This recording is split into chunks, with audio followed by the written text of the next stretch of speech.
بسم اللہ الرحمن الرحیم۔ ارشاد نبوی صلی اللہ علیہ وسلم۔ اللہ کا ذکر۔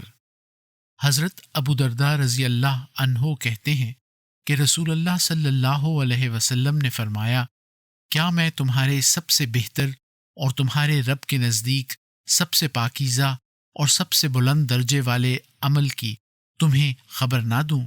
وہ عمل تمہارے لیے سونا چاندی خرچ کرنے سے بہتر ہے، وہ عمل تمہارے لیے اس سے بھی بہتر ہے کہ تم میدان جنگ میں اپنے دشمن سے ٹکراؤ، وہ تمہاری گردنیں کاٹے اور تم ان کی یعنی تمہارے جہاد کرنے سے بھی افضل۔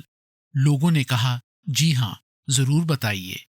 آپ صلی اللہ علیہ وسلم نے فرمایا، وہ اللہ تعالیٰ کا ذکر ہے۔ ترمذی کتاب الدعوات عن رسول اللہ صلی اللہ علیہ وسلم، باب منہ